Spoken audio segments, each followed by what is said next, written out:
calculo que sí, ahí está. Y bueno, mientras se va sumando alguno más, somos poquitos, pero bueno. ¿Les dijeron fecha de parcial? Todavía no. Todavía no. No, bien. A ver Sí, quién. Sí.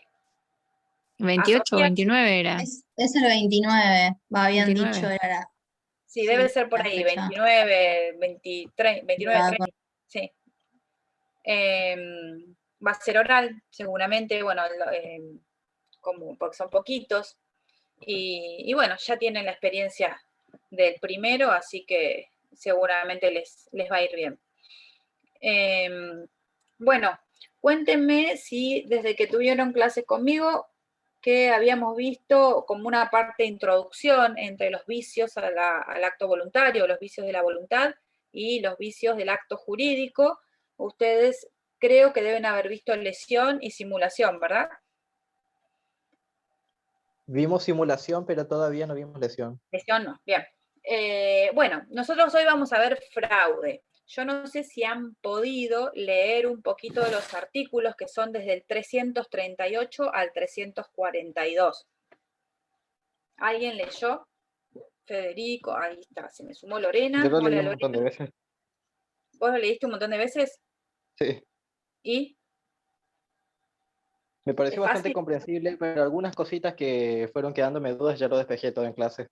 Bien, sí, parece sencillo, tiene sus cosas, pero bueno, vamos a tratar de ver los artículos, porque hay artículos medio largos, entonces parece como que es todo muy enroscado. Primero, bueno, hola Lorena, para, para empezar a hablar del fraude, ustedes ya vieron, ahí ya tengo a Lorena, la diferencia, que ya lo vieron conmigo, entre esos vicios que hablábamos del acto voluntario y el vicio del acto jurídico. Sí, que en estos vicios de los actos jurídicos que hablábamos de simulación, fraude y lesión, lo que estaba atacado, lo que estaba vulnerado, lo que estaba viciado, ¿sí? Era la buena fe, ¿sí? Esa buena fe que tiene que haber en todo negocio jurídico entre las partes. Fíjense ustedes que en todas las unidades que van viendo siempre se repiten conceptos. Entonces está bueno que ustedes vayan fijando los conceptos anteriores para que cuando nosotros veamos unidades siguientes, ustedes ya tienen asimilado. Por ejemplo, esto de vicio del acto jurídico. ¿Sí? ¿Por qué hablamos de un vicio del acto jurídico? Que decimos que es el que recae sobre la buena fe en el contrato o en el negocio jurídico. No se me vayan, ahí está, ahí volvieron. Otro de los conceptos que también tenemos que tener en cuenta acá para hablar de fraude es el tema del patrimonio, ¿sí? Concepto esencial, muy importante para el tema del fraude. ¿Se acuerdan ustedes? Bueno, que cuando abrimos patrimonio decíamos que era la prenda común de los acreedores, ¿se acuerdan? Sí, sí, profe. Bien. Y que decíamos que este principio o esto de prenda común de los acreedores quería decir que ese patrimonio del deudor iba a ser la garantía, ¿sí? ¿Para qué? Para hacer frente a sus deudas. En el caso de que tuviera alguna deuda, en el caso de que existiese algún acreedor, se iba a cobrar del producido de esos bienes, ¿sí? Por eso decíamos que era prenda, que era garantía para los acreedores. ¿Para qué? Para que estos puedan cobrar sus deudas, ¿sí? Sus acreencias en realidad, para que el deudor pueda hacer frente a estas deudas. Como vamos a ver ahora, el fraude está íntimamente relacionado a este patrimonio, ¿sí? A esta garantía. Y en principio, si yo les pregunto, si yo celebro un acto jurídico con Sofía, ¿sí? No cumplo, entonces comienzo a ser deudora. Ahora, mis bienes, ¿yo puedo venderlos, donarlos, cederlos? ¿Sí? Independientemente de que tenga una deuda con Sofía. En principio, yo, por mi derecho de propiedad, puedo disponer de mi patrimonio, ¿sí? Eso queda claro, o sea, nadie me va a impedir disponer del patrimonio. Ahora, cuando esos actos de enajenación, ahora vamos a ver qué otros actos también, pero cuando esos actos de enajenación van a llevar a la disminución de ese patrimonio, ¿sí? De esa garantía, de esa prenda, en perjuicio de los acreedores, ¿sí? Ahí vamos a poder empezar a hablar de la figura del fraude, ¿sí? Por eso decimos que este instituto o este vicio decimos que se llama fraude a los acreedores. ¿Sí? Ahora los vamos a ver cuando empecemos con el 338. En el tema, cuando hablamos de actos fraudulentos, ¿sí? Estos actos son reales. Ustedes me dijeron que ya vieron simulación y vieron que en la simulación el acto es ficticio, es simulado, es mentiroso, si quieren llamarlo de alguna manera. Si no existe, o existe otro, ¿se acuerdan que ustedes veían la simulación absoluta o la relativa? O existe otro acto, ¿sí? Que tapa el verdadero, o no hay acto. ¿Sí? Yo digo que doné, pero en realidad no doné. O yo digo que vendí, pero en realidad doné, ¿sí? Entonces, en ese caso, el acto, ¿se acuerdan que ustedes hablaban de una simulación o de un pacto simulandi entre las partes? Bueno, acá, en el caso del fraude, los actos son reales, ¿sí? El acto jurídico, como vamos a ver ahora, que celebra ese deudor con un tercero, es válido, es real, ¿sí?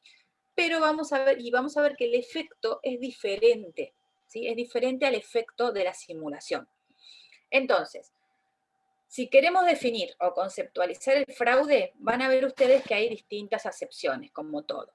Acepciones más vulgares, como decir, bueno, fraude es una especie de actuar con mala fe o en forma maliciosa. Y por otro lado decimos que tenemos el fraude a la ley, ¿sí? Que lo van a ver en los libros, y el fraude a los acreedores.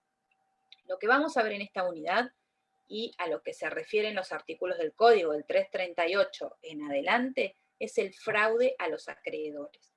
El fraude a la ley, que capaz que lo hayan visto cuando vieron, no sé si vieron conmigo, orden público, normas de orden público, el fraude a la ley es otra cosa.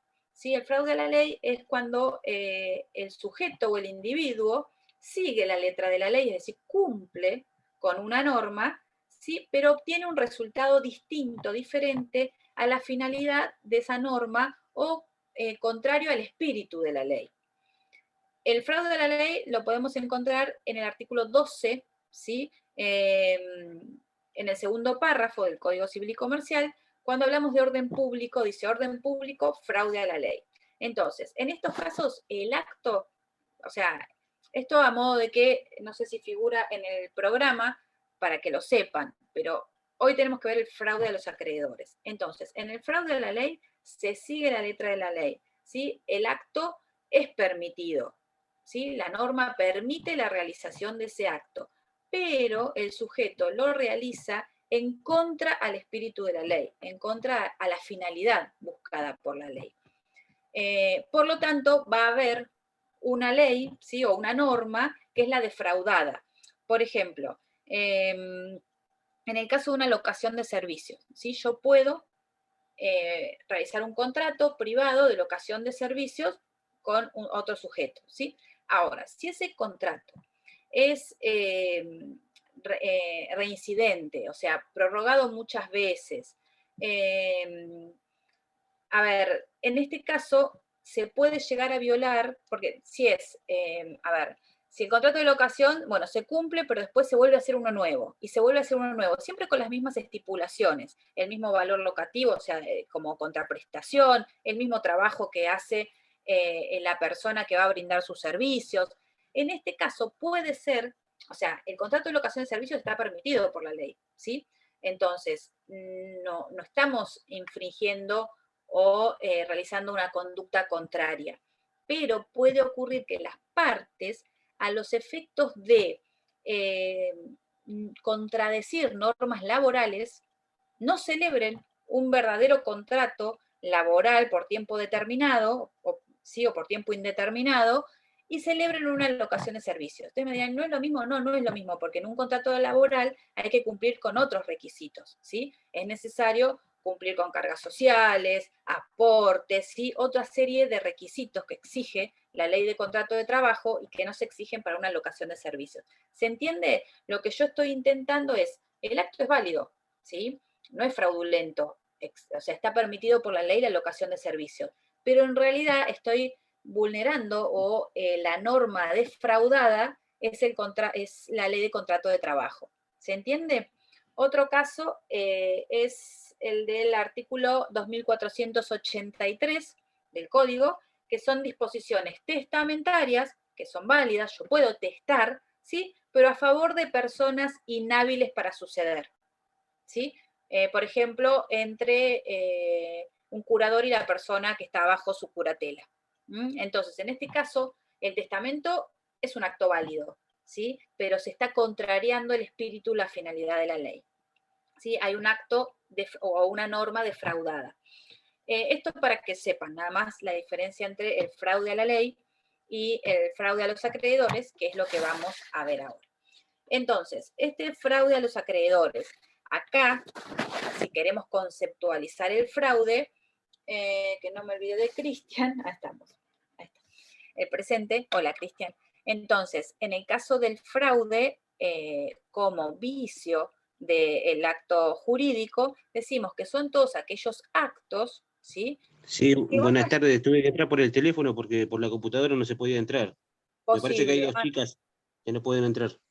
Ah, y yo no tengo a nadie acá, yo mucho no entiendo esto. A ver, acá tengo en el chat que dicen. Hola, profe, 2 compañeras dicen que no pueden entrar. Y no sé, que pongan en el chat del teléfono, a ver si, ¿cómo se llama? Jennifer y Daleson. Sí, acá veo. Ya ingresamos, profe, pasa que no me abría al principio de la compu y lo tuve que poner en el celu y después de nuevo en la compu y ahí recién me abrió. Bien. No sé qué había pasado con... Puede ser problema mío porque yo capaz que no toco algo acá y me olvido, empiezo a hablar pero bueno, listo entonces. Igual queda grabado, pero bueno, por si. Bueno, entonces, me dice 13, bien. Cuando hablamos de fraude como vicio del acto jurídico, son aquellos actos que va a realizar el deudor, ¿sí? Y que van a llevar a la disminución del patrimonio, provocando su insolvencia, ¿sí?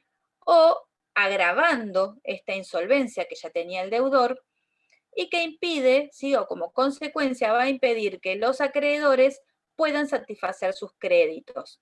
¿Se entiende? Entonces, va a ser una acción dolosa, pero no del dolo propiamente dicho como vicio del acto voluntario, ¿sí? Otra cosa, una acción dolosa porque porque la intención va a ser maliciosa, ¿sí? Va a ser de mala fe, ahora vamos a ver.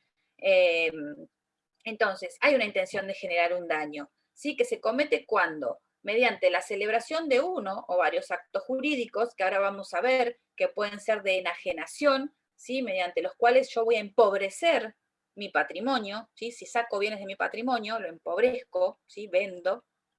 O mediante actos también que vamos a ver ahora que se llaman de no enriquecimiento, es decir, no realizo determinados actos para no enriquecer mi patrimonio. No lo empobrezco, pero no lo enriquezco. Por ejemplo, si renuncio a una herencia, ¿sí? Entonces renuncio a percibir una herencia y mi patrimonio no va a crecer, ¿sí? Entonces, estos actos van a sustraer bienes del patrimonio o impedir que ingresen otros con el fin de frustrar los derechos de los acreedores. ¿Se entiende la finalidad? Entonces, la finalidad va a ser que los acreedores se perjudiquen porque no van a poder satisfacer sus créditos, ¿sí? Bien. En este caso, ¿por qué se va a perjudicar el acreedor? Porque frente a ese patrimonio, prenda común de los acreedores, ya no va a ser el mismo, ¿sí? O sea, ahora vamos a ver de cuándo es el acto jurídico celebrado por el acreedor, pero ese patrimonio, al disminuir, ¿sí? Al verse perjudicado, ya no es la misma garantía o la misma prenda común que yo tenía al momento de celebrar el acto. ¿Se entiende hasta acá más o menos el concepto? Si tienen alguna duda, me dicen. Igual ahora lo vamos a ir desarrollando. Sí, se entiende bastante. Bien.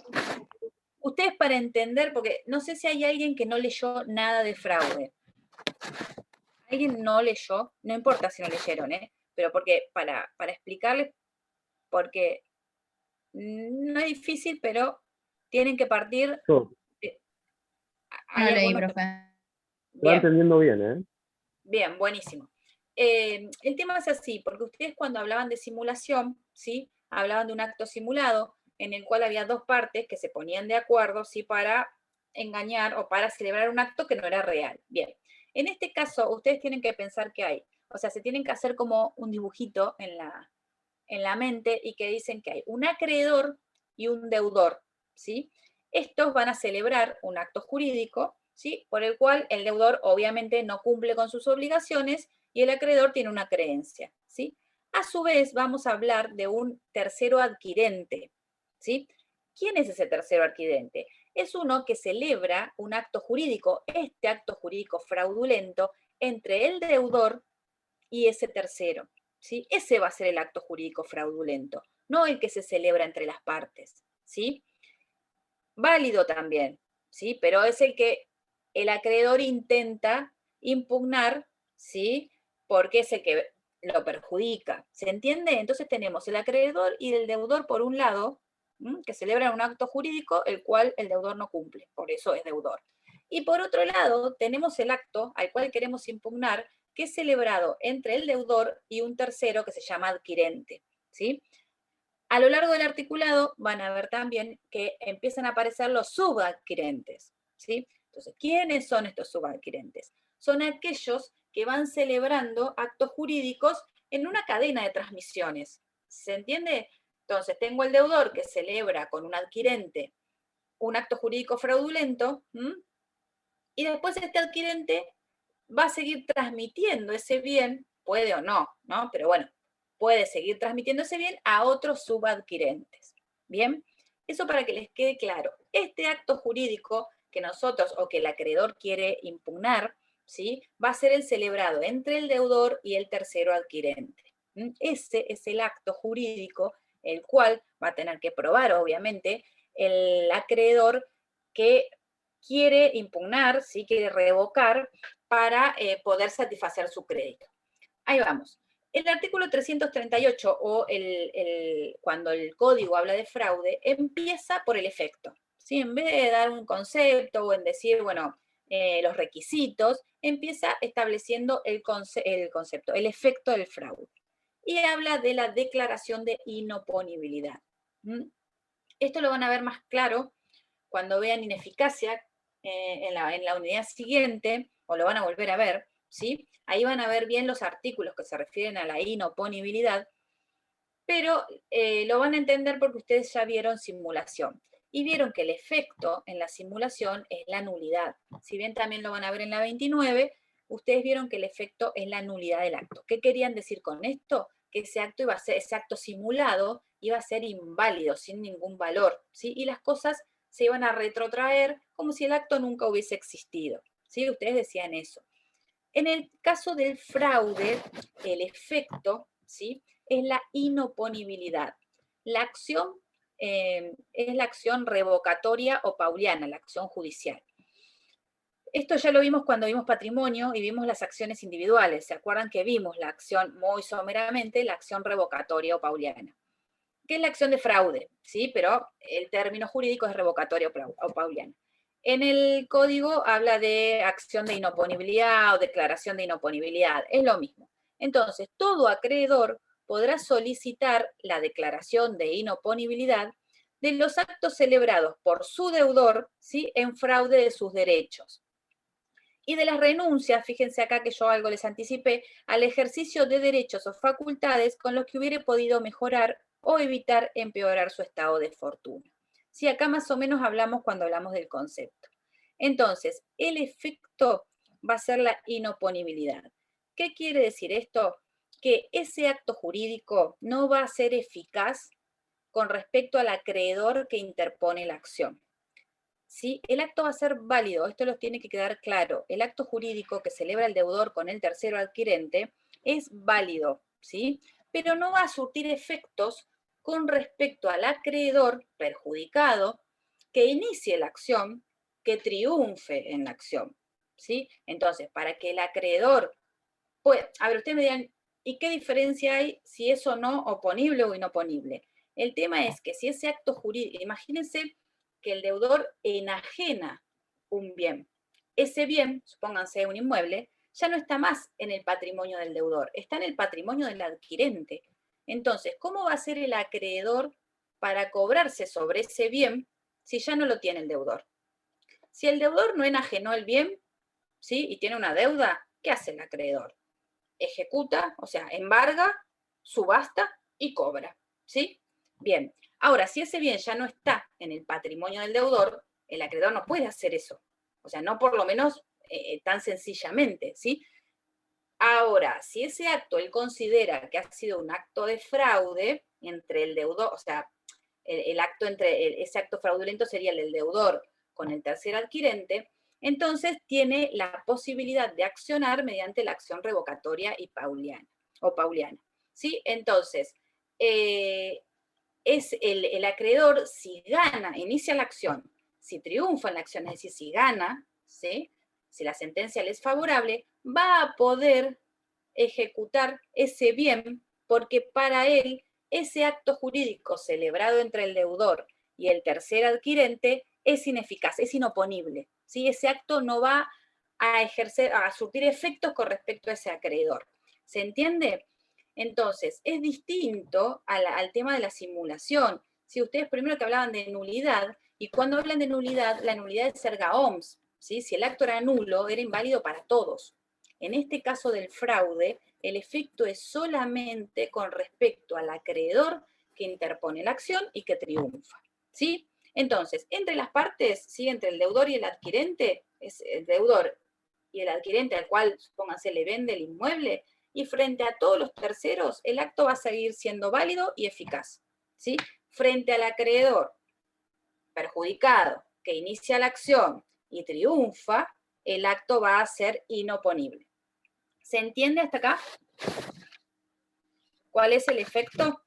Sí, fíjense que Sí, la se entiende. diferencia con la nulidad es, en este caso con la inoponibilidad y la nulidad, en este caso no es erga omnes, la inoponibilidad no va a ser con respecto a todos, ¿sí? Entonces, no va a ser oponible, quiere decir que dichos acreedores pueden comportarse como si el acto no se hubiera efectuado, ¿sí? Pero solamente los que inicien la acción y triunfen, ¿sí? Ustedes me dirán, bueno, espero, total, que la inicie el otro acreedor, y yo veo, porque imagínense que si yo inicio una acción y no puedo probar el fraude o este acto fraudulento, ahora vamos a ver en el 339 los requisitos, si yo no lo puedo probar, obviamente pierdo el juicio y voy a cargar con las costas, honorarios, etc. Entonces yo puedo decir, bueno, que lo inicie primero Lorena, que también es acreedora, y si logra establecer que el acto que celebró el deudor, que es Franco, con Federico, el tercer adquirente, es fraudulento, bueno, después inicio la acción y va a prosperar mi acción. Bueno, pero fíjense, cuando veamos ahora al final prescripción, y que después lo van a ver ustedes, creo que en otra unidad, las prescripciones generalmente son cortitas, ¿sí? Acá tenemos 2 años. Entonces, si Lorena va a esperar a que yo inicie la acción y yo gane el juicio para después iniciarlo ella, se le va a prescribir la acción, ¿sí? Entonces, bueno, si un acreedor tiene las pruebas para desvirtuar ese acto jurídico, para que este acto jurídico le sea inoponible, bueno, iniciará la acción revocatoria o pauliana. También podemos decir que se demuestra que el acto es real, ¿sí? Ese acto entre el deudor y el adquirente, porque si luego de ejecutado queda un remanente, ¿sí? Imagínense que yo persigo ese bien, ahora vamos a ver, no siempre, ¿no? Cumpliendo unos requisitos. Si yo persigo ese bien en poder, que ahora está en poder del adquirente, del tercer adquirente, lo ejecuto, lo embargo, lo subasto y cobro mi producido, ¿sí? Cobro mi crédito, ¿sí? El remanente va a quedar para ese adquirente, ¿sí? ¿Se acuerdan ustedes que cuando hablaban de simulación, yo hago caer el acto simulado y ese bien, o sea, es como si no hubiese existido? Entonces, si la venta no existió, el bien vuelve al patrimonio del deudor, ¿sí? En este caso no vuelve al patrimonio del deudor, ¿sí? El bien queda en poder, porque el acto es válido, entonces el bien queda en poder de ese tercer adquirente, pero yo puedo, ¿sí? Ir a ejecutar ese bien solamente en la medida o hasta el tope de mi crédito, ¿sí? Lo que supere el remanente queda en poder de ese adquirente. ¿Se entiende? Por eso decimos que es un acto real, no es que cae el acto y vuelve todo para atrás. Bien, para los terceros, para otros acreedores que no inicien la acción, para el adquirente, para todos es real, es válido, ¿sí? Yo vendo de verdad, o sea, el deudor enajena, pero para mí es inoponible los efectos de esa enajenación porque se cumplen los requisitos del 339, que ahora los vamos a ver. Entonces, ¿quién va a ser el legitimado activo? Es decir, ¿quién puede iniciar la acción? Dijimos que un acreedor, ¿sí? Aquel que haya celebrado un acto jurídico con el deudor y éste no haya cumplido con sus obligaciones. ¿Qué tipo de acreedor? Acá volvemos a, ¿se acuerdan que hablábamos de los tipos de acreedores? Que decíamos que podían ser quirografarios, o aquellos que tuviesen alguna preferencia, que eran los privilegiados, o con garantía real, ¿se acuerdan esa clasificación? Bueno, si teníamos en cuenta el Código de Vélez, decía todo acreedor quirografario, ¿sí? Ahora, entonces únicamente podían iniciar la acción revocatoria o pauliana los acreedores comunes, ¿se acuerdan los quirografarios, que eran los comunes, los que cobraban al final de la lista a prorrata?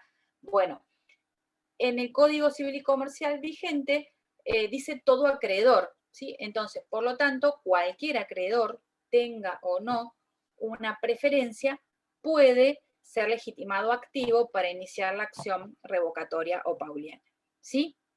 ¿Se entiende? Bien. Entonces serían los acreedores privilegiados y los quirografarios. Claro, cualquiera que tenga una preferencia, antes la doctrina que decía, no, solo los quirografarios, decía la ley, porque son los comunes, pobres, si no, no cobran nunca. Si los que ya tienen un privilegio, tienen un privilegio. ¿Se acuerdan que decíamos, si era una garantía real, supónganse una hipoteca, tenía el ius persequendi, ¿se acuerdan? El ius preferendi, entonces iban a seguir a la cosa y siempre iban a cobrar. Entonces, para no darles más beneficio o más preferencias, decían solamente los quirografarios, los comunes, los últimos, que van a cobrar allá en la fila cuando ya nada quede. El código, en la actual redacción del 338, dice todo acreedor. Entonces, por lo tanto, se dice todo acreedor, incluye todas las categorías, con alguna preferencia o privilegio, o los quirografarios, ¿sí? ¿Se entiende? Entonces, los legitimados activos, según la redacción del código actual vigente, es todo acreedor. Entonces, dijimos que el efecto o el acto otorgado en fraude a los acreedores es inoponible a quien ejerce la acción y triunfa. Esta inoponibilidad la van a ver ustedes después en artículos posteriores, cuando vean ineficacia. ¿Qué actos son impugnables? Es decir, todos los actos podemos, o sea, cualquier acto jurídico que realice el deudor, ¿sí? ¿Puede ser impugnado mediante la acción revocatoria o pauliana?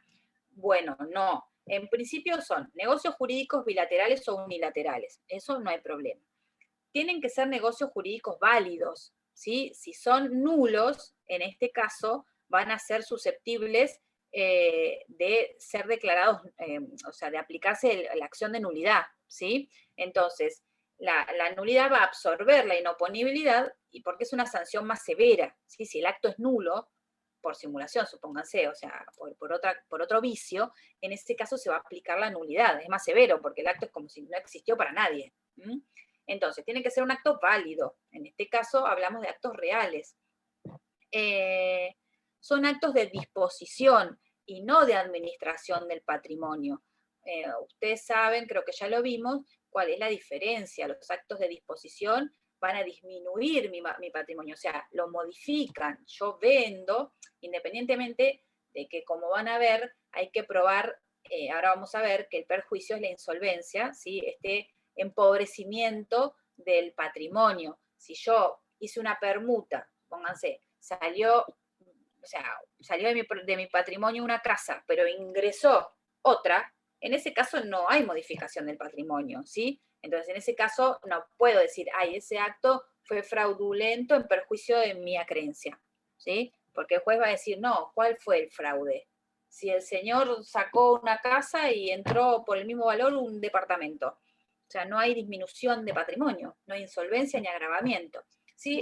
Profe, yo tengo una pregunta. Sí. Perdón que le interrumpa. A diferencia con el acto de simulación, en la acción de fraude siempre tiene que haber un tercero adquirente. Claro, porque ese es el acto fraudulento. El que va a celebrar el deudor con ese tercer adquirente en perjuicio del acreedor, ¿sí? Ahora todo me queda mucho más claro.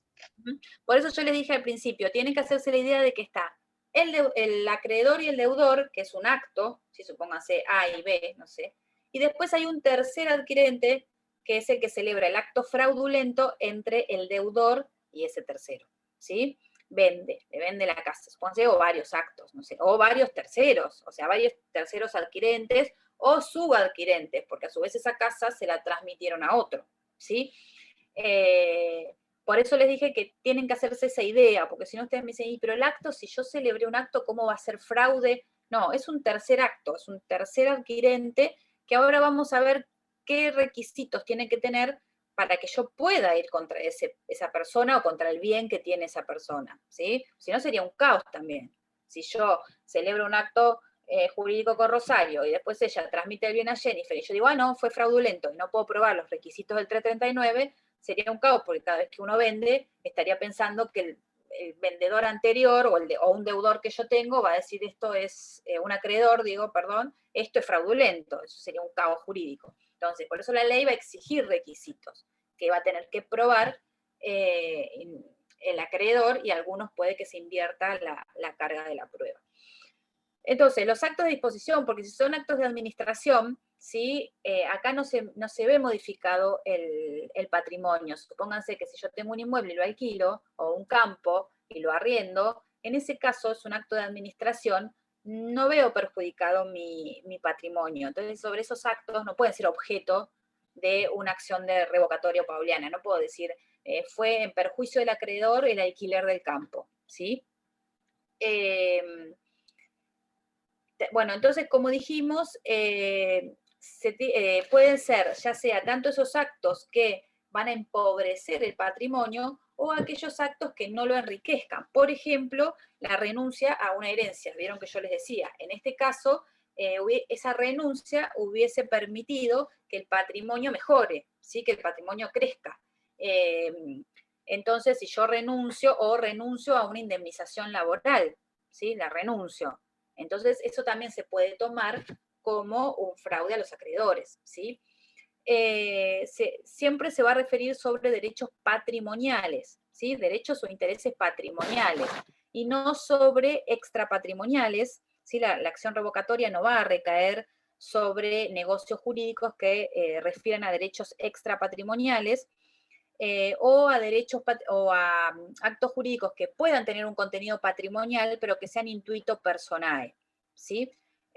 Por ejemplo, si a mí, o sea, si yo no me pueden obligar o si yo no quiero vender o lucrar con una obra intelectual, ¿sí? Es un derecho intuito personae, ¿sí? No es patrimonial. O sea, si bien es patrimonial porque puedo lucrar con esa obra intelectual, es intuito personae. Si yo no quiero, si no pueden decir que es un acto fraudulento esa renuncia, ¿se entiende? Lo mismo dicen algunos doctrinarios, la indemnización por daño moral, ¿sí? También eso no integraría el objeto de una acción de revocatoria, o en el caso de que yo no quiera reclamar alimentos, ¿sí? Son todos temas o extrapatrimoniales o patrimoniales, pero intuito personae, ¿sí? O de derechos personalísimos de la persona. Y a su vez, bueno, este acto, como vamos a ver ahora, va a causar un perjuicio. ¿Cuál va a ser el perjuicio? Esa enajenación va a empobrecer el patrimonio, ¿sí? O va a impedir el enriquecimiento, ¿sí?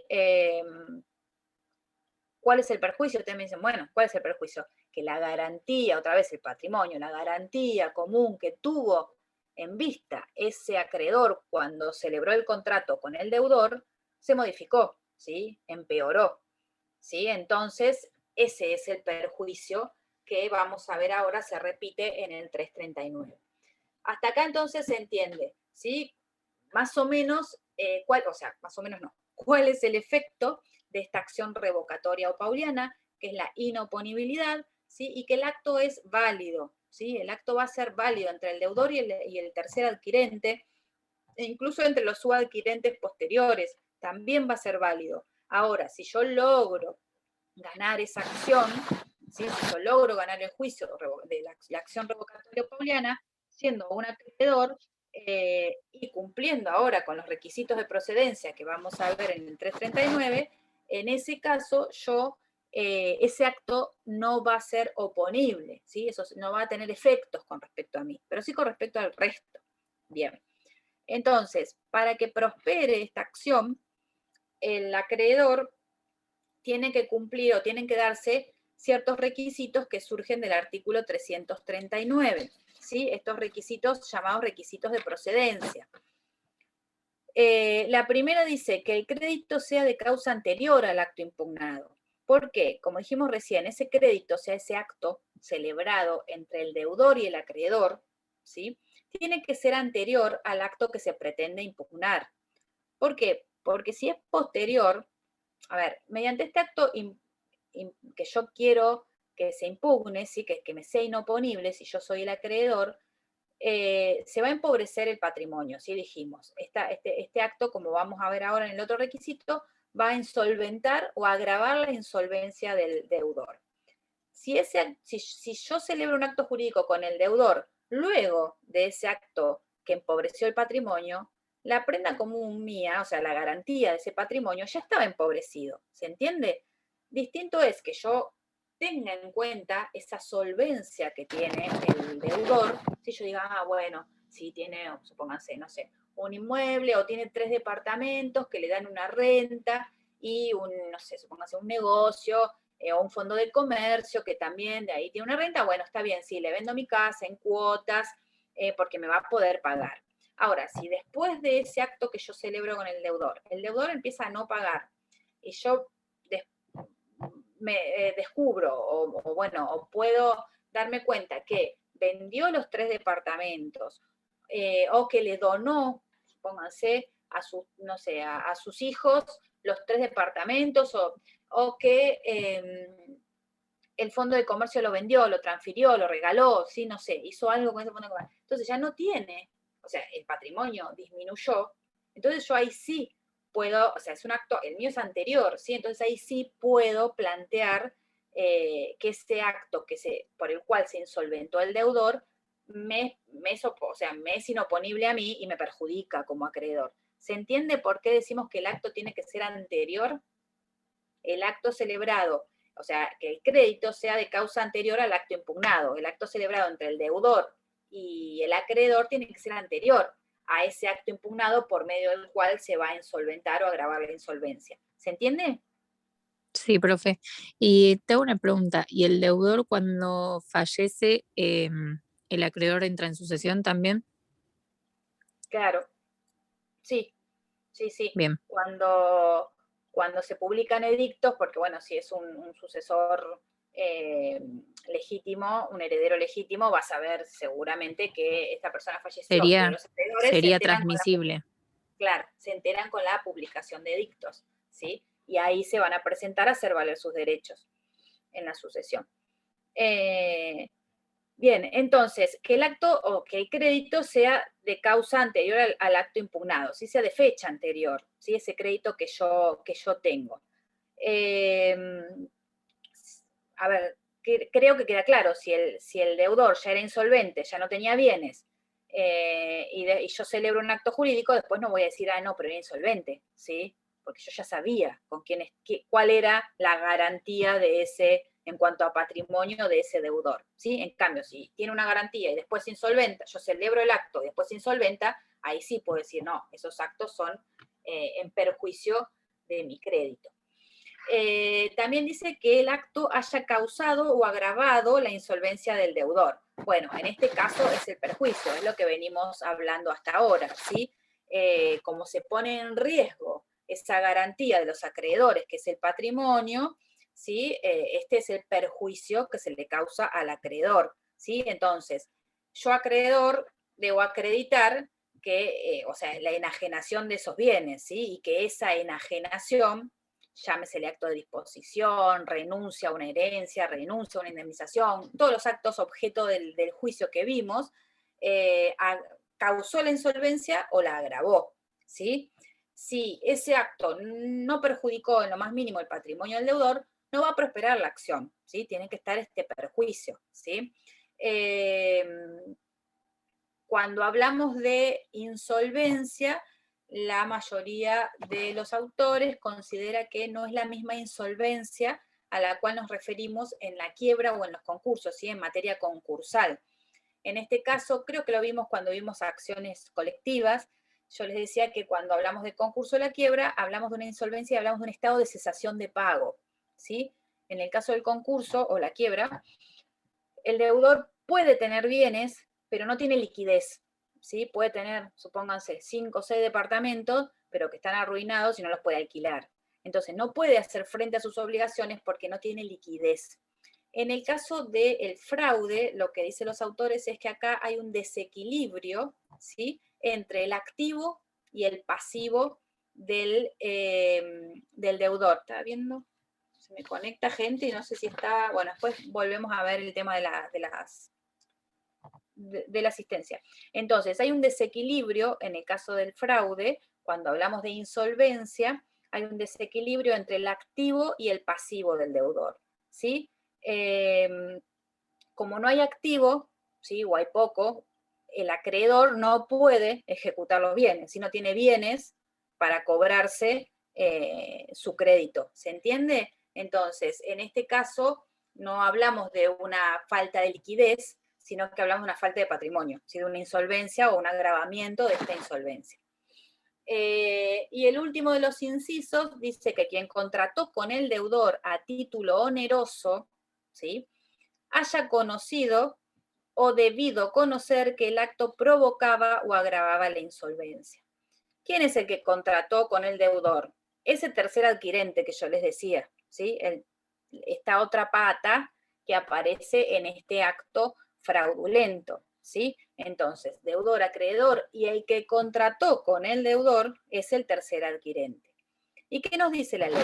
Que en el caso de que sea a título oneroso, ¿sí? Ustedes saben la diferencia de oneroso y gratuito, haya conocido o debido conocer que el acto provocaba o agravaba la insolvencia. ¿Qué quiere decir eso? Que haya sido de mala fe, ¿sí? Acá necesariamente, como dije, no hay un pacto simulandi, un pacto fraudulento, no sé, ¿sí? Pero sí se requiere mala fe de ese tercer adquirente. ¿Mala fe cómo? Porque conocía la insolvencia o porque debió haberla conocido si obraba con diligencia y previsión, ¿sí?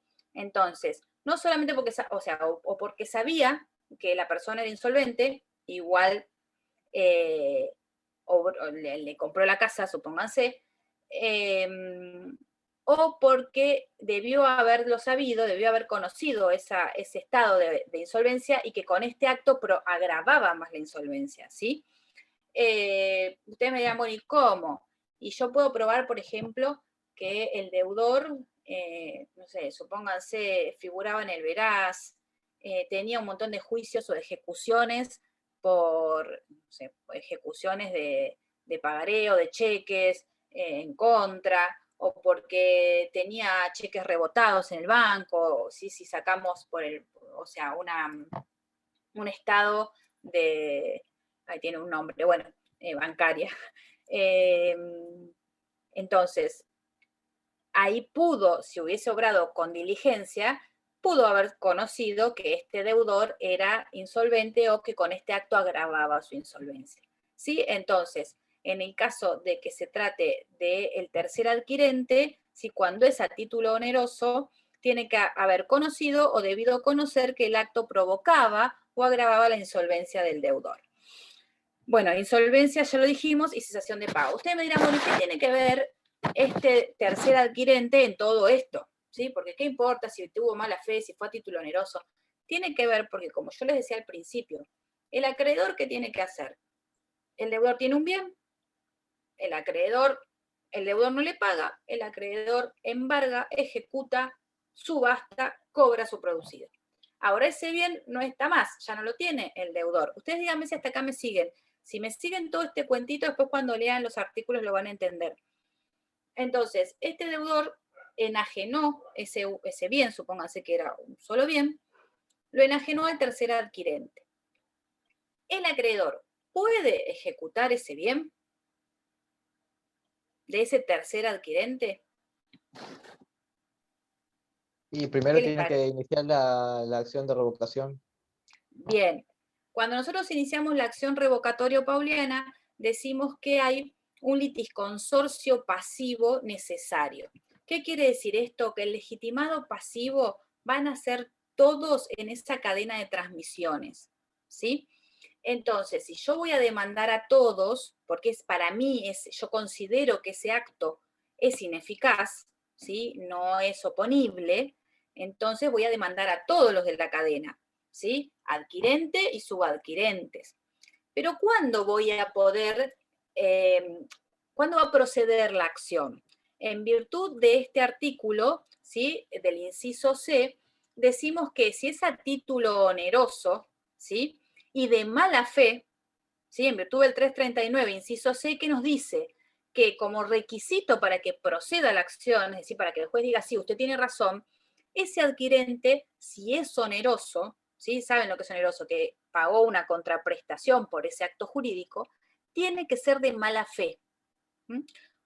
Ahora, a contrario sensu, si ese tercer adquirente es a título oneroso y de buena fe, no sabía ni pudo conocer que con ese acto jurídico se agravaba o se insolventaba o se agravaba la insolvencia del deudor. Si es a título oneroso y de buena fe, ¿a ustedes les parece que va a proceder la acción? En ese caso, no. No, bien, ¿sí? La ley en ese caso va a proteger a ese tercer adquirente, siempre van a ver que lo va a proteger, al tercer adquirente o subadquirente, oneroso y de buena fe, ¿sí? Porque no conocía, ni sabía, ni pudo. O sea, no vamos a poder probar que él tenía que haber conocido esa insolvencia, o sea, que con ese acto se agravaba o se insolventaba. Ahora, si es a título gratuito, ese tercer adquirente, y de buena fe, o a título gratuito y de mala fe, la acción va a proceder, ¿sí? Acá solamente habla de a título oneroso, no nos dice nada a título gratuito. ¿Por qué les parece a ustedes que en el caso de que se trate a título gratuito y de buena o mala fe, la acción procede? La acción revocatoria pauliana. ¿Qué quiere decir eso? Que yo, si ese tercer adquirente es a título gratuito, si supónganse que el deudor le donó, ¿sí? Eso es a título gratuito, le donó el inmueble. ¿Yo puedo ir contra ese bien? Sí, en esos casos la acción procede, ¿sí? Siempre que el acto sea anterior, que pueda probar el perjuicio, que con ese acto se insolventó o agravó su insolvencia, sí, pero la ley solamente exige que en el caso de que sea oneroso, tiene que ser de mala fe, que hay como una cierta complicidad. ¿Por qué? No es lo mismo que en la simulación, pero la complicidad está en que o conocía o debió haber conocido que con ese acto se insolventaba o agravaba la insolvencia del deudor. ¿Se entiende? Entonces, que quede claro cuándo procede la acción. Los 3 requisitos de procedencia son los del 339. El primero y el segundo, perfecto. En el tercero nos dice, si es oneroso, el tercer adquirente tiene que ser de mala fe. Si es a título oneroso y de buena fe, por lo tanto no va a proceder, ¿sí? Y si es a título gratuito y de buena o mala fe, procede la acción. ¿Por qué procede? Porque ese tercero, ¿sí? Si no, se estaría enriqueciendo sin causa, ¿sí? ¿Por qué? Porque no pagó, si no es oneroso, es gratuito. Entonces, si yo, que soy el acreedor, voy contra ese bien y me cobro lo que se me debe, no le estoy causando un perjuicio, ¿sí? Porque él no pagó una contraprestación. ¿Se entiende? Simplemente, si no, se estaría enriqueciendo sin causa y se estaría viendo perjudicado el acreedor. Entonces, la ley en ese caso protege al acreedor, ¿sí? Por sobre este tercer adquirente, pero a título gratuito. ¿Se entiende cuándo procede y cuándo no la acción? Sí, profe.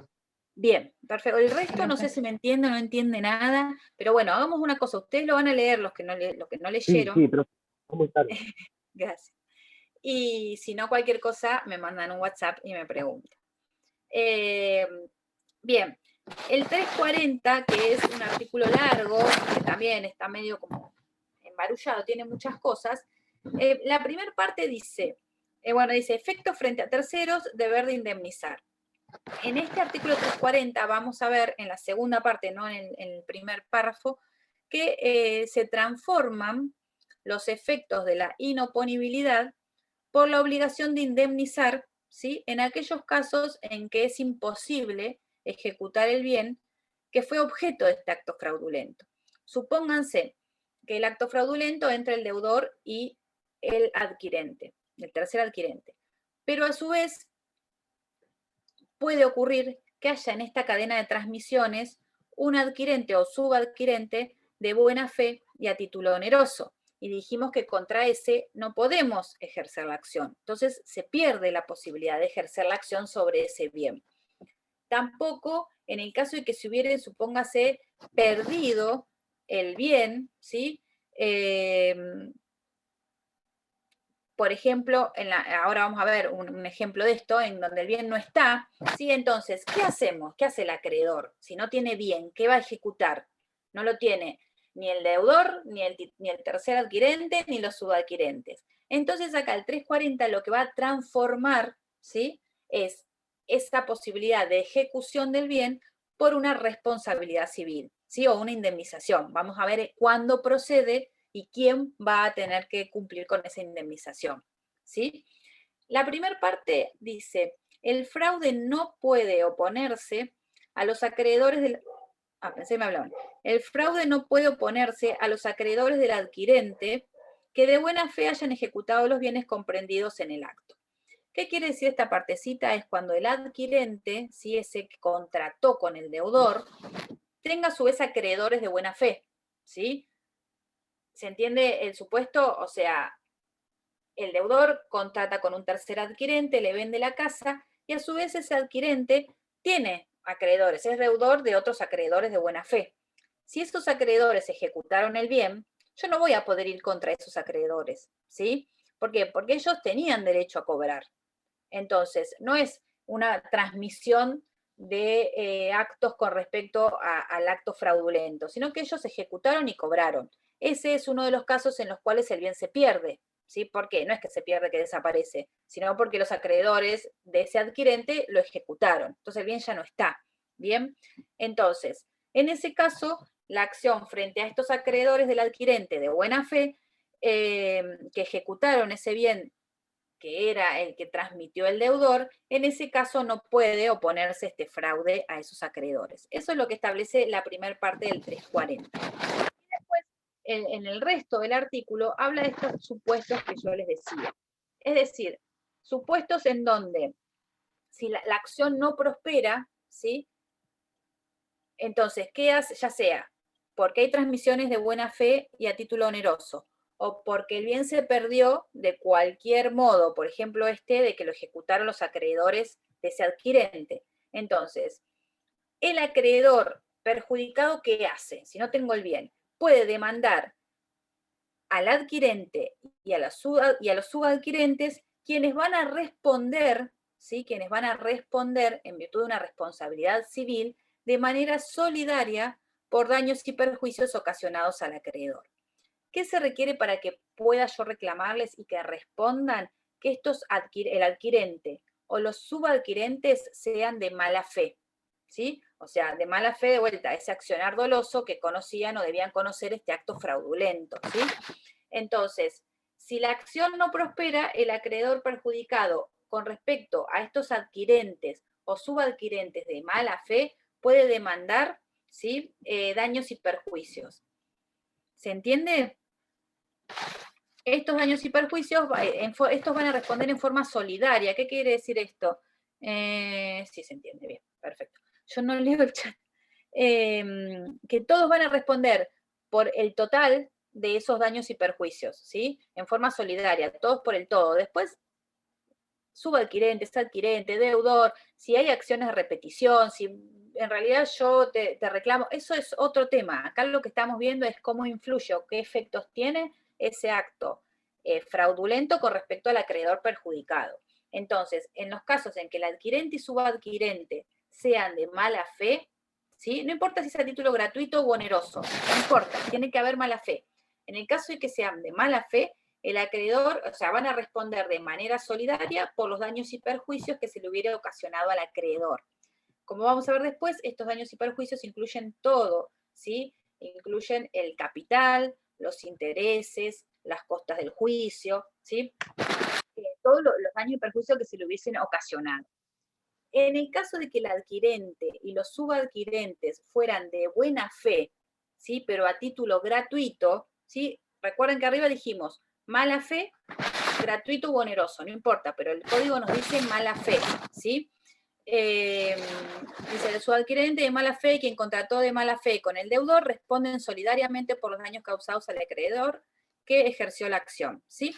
Ahora, si es de buena fe y a título gratuito, en ese caso van a responder, pero no ya como una responsabilidad civil, sino que responden por una cuestión de enriquecimiento sin causa, sino por responsabilidad civil. Entonces, ¿cómo van a responder? Van a responder estos adquirentes y subadquirentes de buena fe a título gratuito, van a responder de manera solidaria, ¿sí? Por los daños y perjuicios ocasionados al acreedor, solo en la medida de su enriquecimiento, solo en la medida en que se hubieran enriquecido ellos, ¿sí? Supónganse que si ellos recibieron un inmueble y se vende el bien hasta el monto que se recibió, o sea, en la medida en que ellos se hubiesen enriquecido, hasta ese tope, si ese bien se vendió y recibieron dinero, bueno, hasta ese tope pueden responder, no más allá. ¿Por qué? Porque eran de buena fe, ¿sí? A título gratuito, ¿sí? Si hubiese sido a título oneroso es diferente, pero a título gratuito, si no se estarían enriqueciendo sin causa, ¿sí? Volvemos al tema de la procedencia de la acción, ¿sí? Si a mí me donan algo y ese algo yo lo vendí, ¿sí? Pero yo me enriquecí. ¿Hasta cuándo? ¿Hasta qué monto? Bueno, entonces por ese monto voy a responder, no más, ¿sí? Porque si no me perjudico. Pero si yo me quedo con eso, ya les digo, no es como responsabilidad civil, sino para no enriquecerse sin causa. ¿Se entiende acá el 340? Es cuando ya no está el bien, ¿qué hace el acreedor? No entendí por qué la acción no prosperaría en esos casos. Porque algunos de sus subadquirentes eran de buena fe. No me quedó claro bien eso.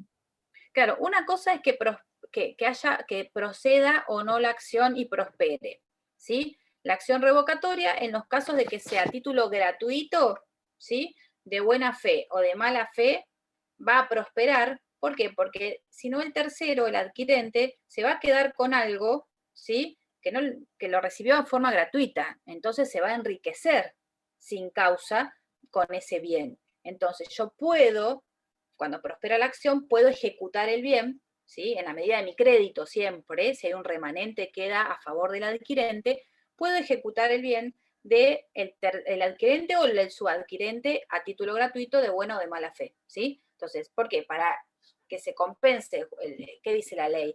El acreedor está perjudicado y de este lado se está beneficiando un tercer adquirente a título gratuito.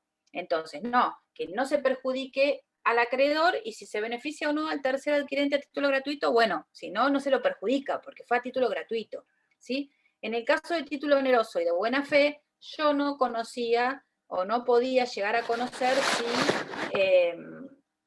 se iba a insolventar con ese acto jurídico el deudor. Entonces, acá en este caso no procede, ¿sí? Se va a privilegiar o a defender a este tercer adquirente o subadquirente de buena fe y a título oneroso. Si hablamos de título oneroso y mala fe, es el inciso C del 339, típico caso de la acción de fraude, ¿sí? O del requisito de procedencia para la acción de fraude. En el 340, cuando ustedes lo lean bien, van a ver que ya, a ver, el bien no está, ¿sí? El bien objeto de ese acto jurídico fraudulento no está, o porque fue ejecutado, ¿sí? Por esos acreedores del adquirente, que era en la primera parte del 340, o porque hay en la cadena de transmisiones una persona que lo tiene de buena fe a título oneroso, entonces no se lo podemos sacar, ya ahí no procede la acción. Entonces, ¿qué hacemos? ¿Cómo podemos solucionar la creencia que tiene ese acreedor? ¿Sí? ¿Cómo lo satisfacemos?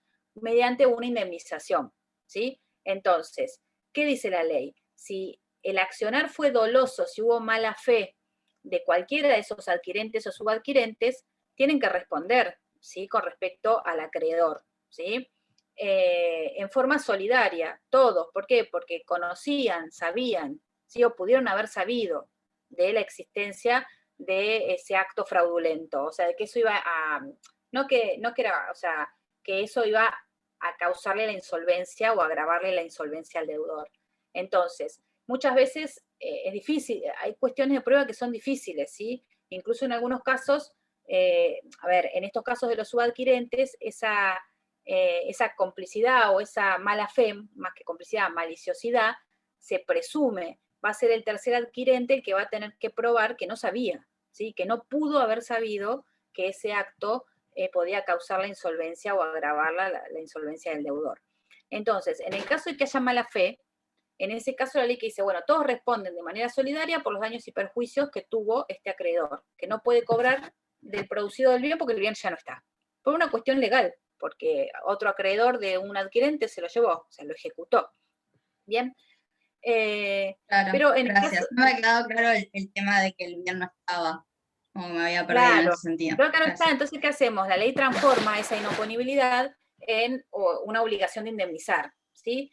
Entonces, va a ser responsabilidad civil, hay mala fe, hay dolo, ¿sí? No del dolo como vicio del acto voluntario, ¿sí? Hay dolo, hay malicia y conocimiento, ¿sí? En cambio, si fue de buena fe, ¿sí? Por ejemplo, en el caso del título gratuito y de buena fe, en este caso, si es a título gratuito y hay buena fe, o sea, la persona no conocía, pero se estaría enriqueciendo, ¿sí? Porque a título gratuito no hay ninguna contraprestación, se va a enriquecer sin causa a costa del acreedor que se ve perjudicado. Entonces, en este caso, la ley dice, bueno, que responda. ¿Cómo responde? Responde en la medida de su enriquecimiento, tampoco que se lo perjudique al tercero de buena fe, ¿sí? Entonces, en la medida de su enriquecimiento, va a responder por los daños y perjuicios que se le hubieran ocasionado al acreedor. Si es un adquirente, como les dije, o subadquirente de buena fe y a título oneroso, no hay responsabilidad civil, ¿sí? Ni tampoco por enriquecimiento, porque fue a título oneroso. Entonces, en este caso no lo podemos demandar, no lo podemos demandar, no le podemos sacar el bien, no lo podemos ejecutar, nada, ¿sí? Eso es con respecto a estas consecuencias de la acción de fraude que establece el 340 y que se basa en esto de la mala fe, la buena fe y que no está el bien, no podemos ejecutar ese bien. Entonces cambiamos o transformamos esa inoponibilidad en una indemnización. ¿Sí? Bueno, ya. El 341 nos dice que la acción, cesa la acción de los acreedores si el adquirente de los bienes transmitidos por el deudor los desinteresa o da garantía suficiente. En este caso, el adquirente o un subadquirente de esos bienes enajenados por el deudor, ¿sí? En fraude a los acreedores, puede paralizar la acción, ¿sí? Si desinteresa al acreedor que ejerce la acción o le da una garantía suficiente. ¿Qué quiere decir esto? Que ese tercer adquirente, que también va a ser demandado, ¿se acuerdan que yo les decía que había un litisconsorcio pasivo necesario? O sea, a todos vamos a demandar, ¿sí? En ese caso, ese adquirente o subadquirente, si quiere paralizar esta acción, porque también se puede ver perjudicado, porque imagínense que si el acto es inoponible, todos van a responder, o si el bien no está, van a responder todos.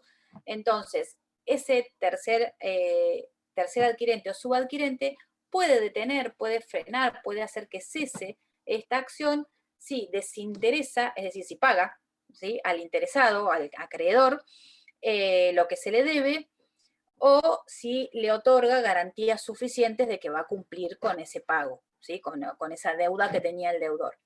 En realidad no con la deuda, con la creencia, para ese acto celebrado entre el deudor y el acreedor, los adquirentes son terceros, pero sí, si es un acto fraudulento, van a ser demandados en el proceso.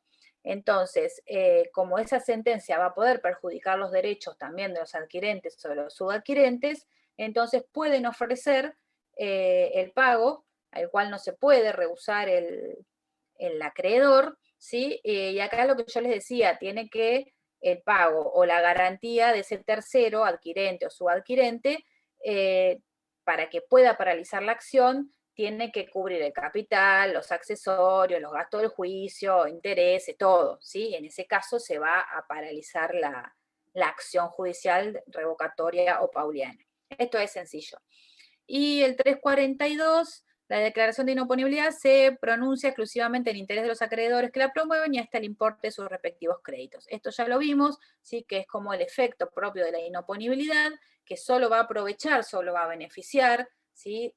Al acreedor que promovió la acción, que triunfó en esa acción, es decir, que ganó el juicio, y hasta el límite de su crédito. ¿Se acuerdan que yo les decía? Yo promuevo la acción, gano, ejecuto, subasto, se remata, se subasta el bien, pero yo voy a poder cobrar hasta lo que se me debe. Sí, el deudor me debe 1.000 pesos, yo voy a cobrar los 1.000 pesos, bueno, puede ser con accesorios, costas, etcétera, pero yo voy a cobrar lo que se me debe.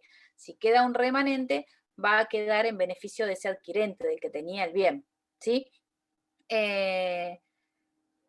Bueno, esta es una acción, ya lo habíamos dicho, individual o personal, intenta integrar el patrimonio del deudor, aunque no vuelva el bien, ¿sí? El bien va a seguir estando en el patrimonio del tercero, del adquirente, del subadquirente, sino como en la simulación, ¿sí? El bien no vuelve, pero se integra el patrimonio para cobrarse del producido de ese bien. Tiene carácter ejecutivo, yo puedo ejecutar el bien, ¿sí? Y bueno, y lo mismo que dijimos hoy con respecto a la diferencia con el acto simulado o con la diferencia con la nulidad, que acá no hablamos de un efecto erga omnes, sino que hablamos de un efecto solamente con respecto a ese acreedor que interpuso la acción, ¿sí?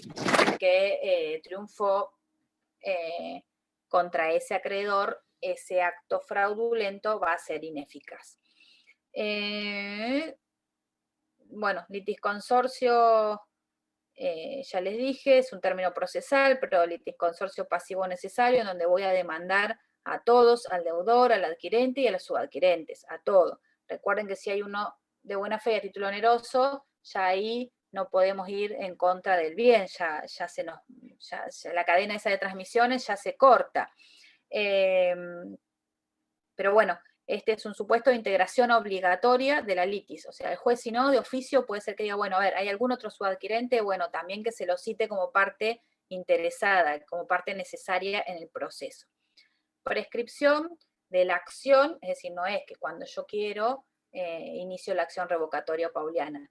Ya lo van a ver cuando vean la unidad de prescripción y de caducidad, pero en este caso la acción prescribe a los 2 años. ¿Sí? Surge el artículo 2562, inciso F. Fíjense que dice prescripción de 2 años. ¿Cuándo comienza a computarse esos 2 años? El 2563, también en el inciso F, dice que los 2 años de prescripción se van a contar desde que se conoció o pudo conocerse el vicio del acto. ¿Sí? Desde que yo tomé conocimiento o pude haber conocido que ese acto jurídico era fraudulento. ¿Sí? Desde ahí, o sea, me tengo que demostrar, ¿no? Desde ahí van a pasar 2 años de prescripción. O sea, dentro de ese plazo de prescripción, yo debo iniciar la acción. Creo que no sé si les quedó alguna duda, si yo les pregunto la diferencia entre una simulación y el fraude, entre la acción, ¿no? De simulación y la acción revocatoria pauliana. En cuanto al legitimado activo, dijimos que en la simulación, cualquier interesado, vieron ustedes, cualquier persona que tenga un interés puede iniciar la acción de simulación contra ese acto simulado entre partes. En el caso del fraude, no cualquier persona interesada, sino un acreedor, ¿sí? De fecha anterior al acto. ¿Sí? Tiene que ser acreedor. Si no hay acreedor, no va a poder iniciar una acción revocatoria o pauliana. Con respecto a el beneficio de esa sentencia o el efecto, la acción de simulación, como ustedes vieron, va a alcanzar a todos, hacia erga omnes, hacia todos. La nulidad, acto jurídico inválido con respecto a todos. Mientras que en el caso del fraude, como dijimos recién, esa sentencia va a aprovechar solamente al demandante, a ese acreedor que inició la acción y triunfó en la acción, no a los demás. Si los demás no hicieron nada, para ellos el acto va a seguir siendo válido. Y en cuanto a la sanción de este acto o de este acto jurídico, en el caso de la simulación, la sanción va a ser la nulidad, ¿sí? Y en el caso del acto fraudulento o del fraude, la sanción va a ser la inoponibilidad, que ya vimos que era y ya vieron ustedes nulidades. No sé si les queda alguna duda, pero esto es todo. Lean los artículos, de última me escuchan de vuelta, y cualquier cosa, si no entienden, esperen que mientras voy a sacarle una fotito a los nombres, por la duda que no me quede ninguno, y si no entienden, me mandan un mensajito y yo les explico, no tengo problema. Ahí está. ¿Alguna duda? Yo no tengo más temas para darles, o sea que ya conmigo terminan. Me van a ver seguramente el día del examen. Si tienen alguna duda de los temas que vieron conmigo, me mandan un mensaje. Algunos me han mandado y no hay problema, cuando yo puedo les contesto. Y bueno, creo que van a tener seguramente clase de repaso, pero con el doctor Trovo. Aprovechen a consultarle todo lo que no hayan entendido y bueno, y nos veremos el día del parcial. Gracias, Nos vemos, profe. Gracias, profe, muy claro. Gracias, profe. Bueno, chicos, suerte, estudien y cualquier cosa me mandan un mensajito. Gracias. Dale, gracias, profe. Nos vemos. Bueno, chau, chau, nos vemos. Chao. Chao.